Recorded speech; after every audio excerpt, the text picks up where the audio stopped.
Today is June 12th, 2016. I am doing the axial skeleton, as you can see, and we're going to first cover the cranial bones. Okay, so this is a anatomical anterior view. So this region will be the frontal.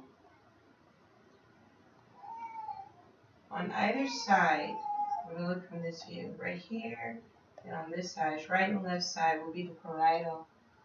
Now if we turn to the back, this area is the occipital. Now back here is the external occipital protuberance, this little notch right here. Now this is used for to move the head up and down and also hold up your head, right? The muscles involved are the ligamentum nuchae, and the trapezius muscle is attached to this site right here. Okay, now while we're turned to the side, this area is the temporal. We have the temporal mandibular joint. We have the mastoid process. We have the styloid process. We have the external acoustic meatus, and then the squamous part. Now, if we take a look inside,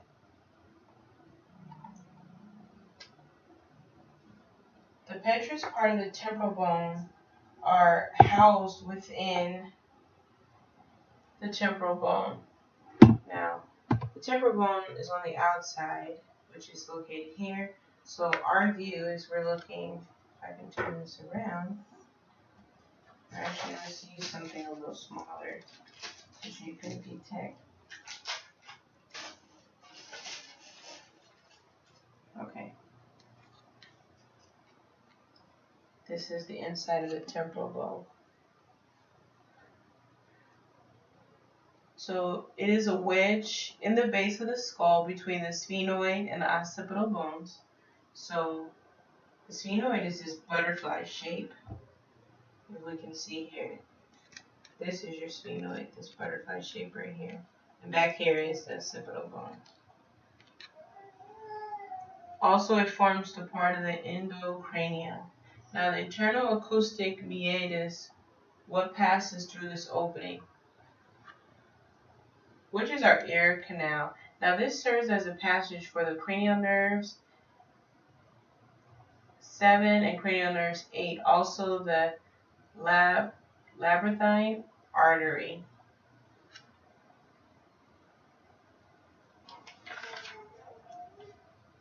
Now, the exterior view, let me go ahead and put this back together.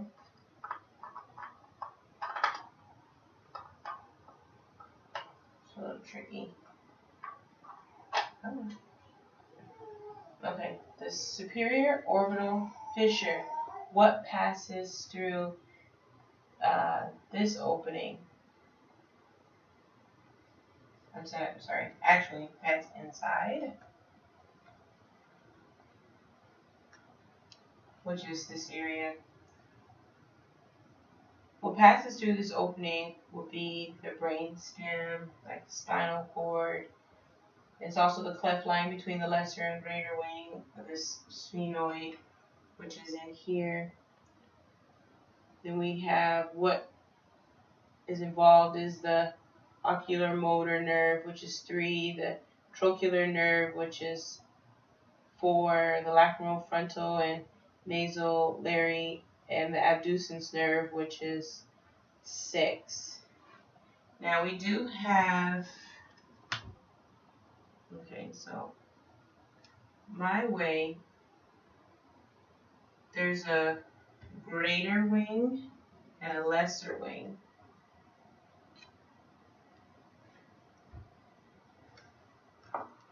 Okay, let me look at this from the correct point of view.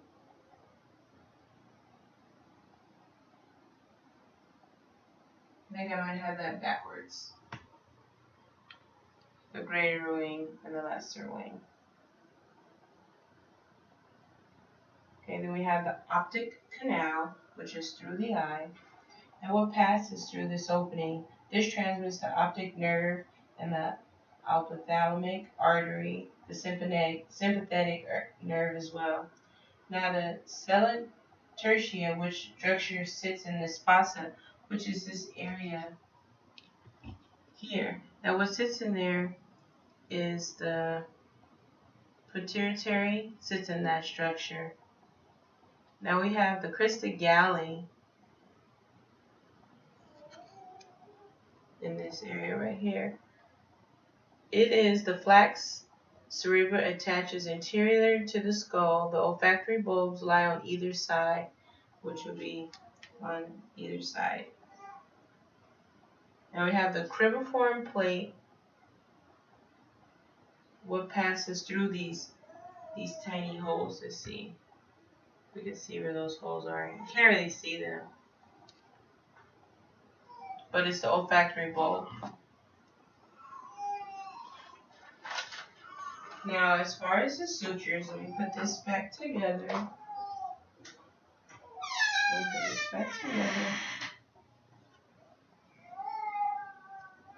Okay, here we go.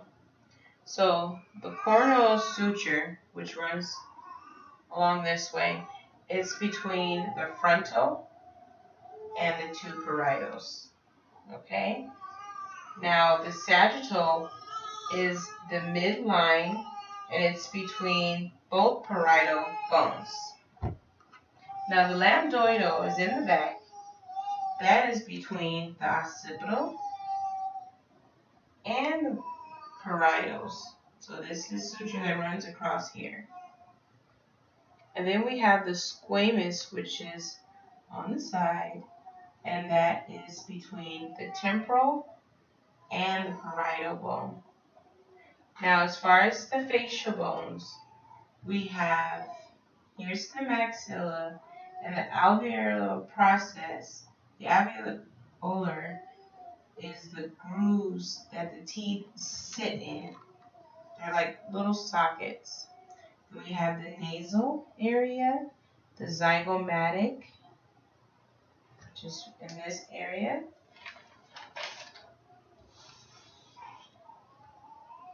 Now, for the zygomatic, what two bones form the zygomatic arch? Now, there's two. We got so here's the zygomatic. So this is the zygomatic process that's connected to the temporal bone. And then you have the temporal bone, that's the process that's connected to the zygomatic. Now the vomer, which is this line in between the nasal, the bone that makes up the septum is the crest of the maxillary bone, crest of the palatine bone, and a perpendicular plate. Now the inferior nasal concha, what does this bone do? It receives moisture, cleans, and warmth. Now the mandible, which is right here, you have the body, you have the angle, you have the ramus, you have the mandibular condyle. You can see it's kind of, I don't want to break it. Then you have the mandibular notch and the coronoid process. Okay, so we're going to put this to the side. The vertebral column. Okay, for the vertebral column, you have 4 curves. If you can see my arm, let me use the bigger stick. Okay, you have here cervical, thoracic, lumbar, and then you have, lumbar, then you have the sacral and then the coccyx. Okay, so that will make up the 4. Now, the question is how many vertebrae? Now, we have 33 in total. So we have 32 vertebrae. Now, for the atlas, for the atlas, we have right here. Now, this fossa articulates with rounded condyles on the outer side of the skull. So this will make the movement of your head going up and down. up and down. I'm sorry that it's not connected to be able to show that it's going up and down. Okay.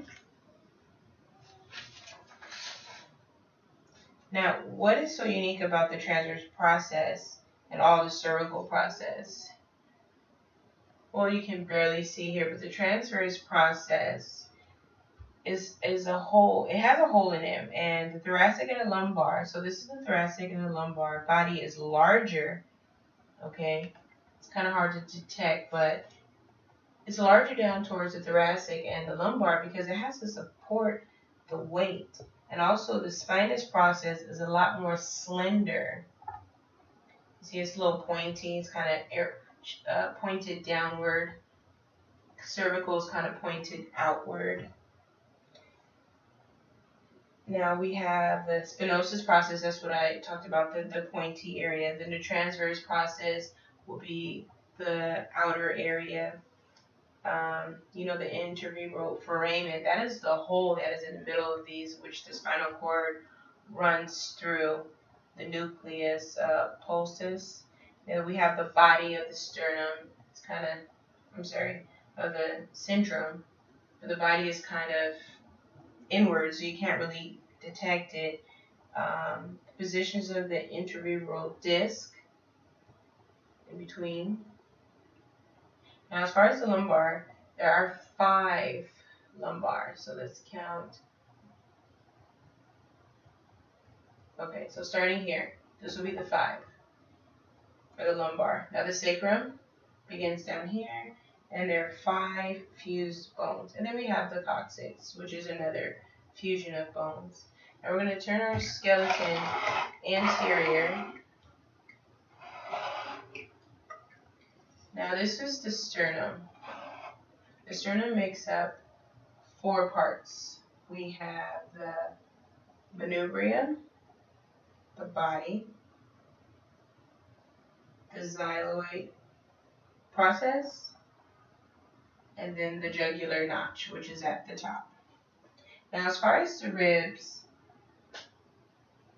there are the ribs and the vertebrae, or the floating ribs. Okay, so they articulate posterior, which is they go from front to back, and also anterior is from back to front. So the true ribs are ribs 1 through 7. Now these are the ones that attach directly to the sternum. Then we have 8 to 10, which attach to the costal cartilage, which is right here. Okay. Then we have the floating ribs down here. They're kind of just hanging around. They're not connected to either end of the abdominal muscles.